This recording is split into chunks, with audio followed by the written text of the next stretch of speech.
एथ पे कमीशन कब गठित होगा 8वां वेतन आयोग, कितनी बढ़ेगी सैलरी, जानिए सब कुछ। एथ पे कमीशन वेतन आयोग सरकार की ओर से नियुक्त एक निकाय है। ये केंद्र सरकार के कर्मचारियों के वेतन ढांचे, भत्तों और लाभों की समीक्षा कर उनमें बदलाव की सिफारिश करता है। कर्मचारियों के लिए पुरानी पेंशन योजना को बहाल करने की मांगों के बावजूद सरकार अभी तक सहमत नहीं हुई है। कर्मचारियों के लिए पुरानी पेंशन योजना को बहाल करने की मांगों के बावजूद सरकार अभी तक सहमत नहीं हुई है। वेतन आयोग का गठन 10 साल के अंतराल पर होता। 7वां वेतन आयोग साल 2016 में लागू हुआ था। 8वां वेतन आयोग का गठन 2026 में हो सकता है। नई दिल्ली। केंद्र सरकार के 1 करोड़ से ज्यादा कर्मचारियों के लिए 8वें वेतन आयोग की मांग तेज हो गई है। कर्मचारी संगठन चाहते हैं कि सरकार उनके वेतन, भत्ते और पेंशन की जल्द समीक्षा करने को जल्द 8वां वेतन आयोग का गठन करे। अब national council staff side joint consultative machinery for central government employees के सचिव शिव गोपाल मिश्रा ने सरकार को पत्र लिखकर यह मांग दोहराई है। वेतन आयोग का गठन हर 10 साल में होता है, इसलिए उम्मीद की जा रही है कि साल 2026 में 8वें वेतन आयोग का गठन होगा। 8वें वेतन आयोग में कर्मचारियों की बेसिक सैलरी में 25 से 35% इजाफा होने का अनुमान है। अगर ऐसा होता है तो न्यूनतम बेसिक सैलरी 26,000 रुपये महीना के आसपास हो जाएगी। फिटमेंट फैक्टर को भी 2.57 से बढ़ाकर 3.68 किए जाने की उम्मीद है। वेतन आयोग सरकार की ओर से नियुक्त एक निकाय है।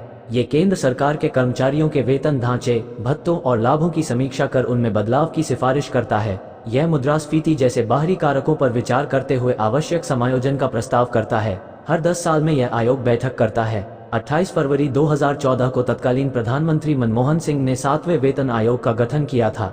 आयोग ने 19 नवंबर 2015 को अपनी रिपोर्ट सरकार को सौंपी और इसकी सिफारिशों को 1 जनवरी 2016 से लागू किया गया था। कब गठित होगा 8वें वेतन आयोग? वेतन आयोग का गठन हमारे देश में 10 साल के अंतराल पर होता आया है। अनुमान है कि 8वें वेतन आयोग का गठन 1 जनवरी 2026 तक किया जाएगा। हालांकि अभी तक केंद्र की ओर से कोई आधिकारिक घोषणा नहीं हुई है। मोदी सरकार के तीसरी बार सत्ता में आने के साथ ही 1 करोड़ से ज्यादा केंद्रीय कर्मचारियों में 8वें वेतन आयोग को लेकर उत्सुकता बढ़ गई है।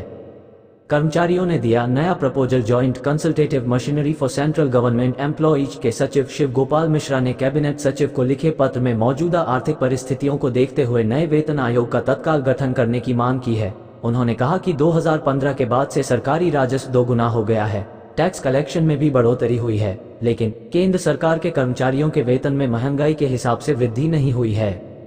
इस एक कदम से भारत मिडिल ईस्ट यूरोप आ जाएंगे बेहद करीब। आगे देखें। कोरोना महामारी के बाद से सरकार की कमाई और महंगाई दोनों में काफी वृद्धि हुई है।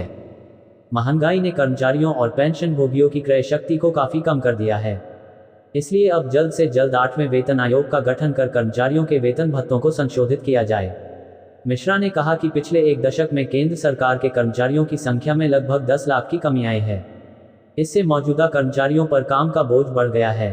पत्र में वेतन मैट्रिक्स की समय समय पर समीक्षा करने की भी सिफारिश की गई है। इसके लिए पूरे 10 साल का इंतजार नहीं करना चाहिए।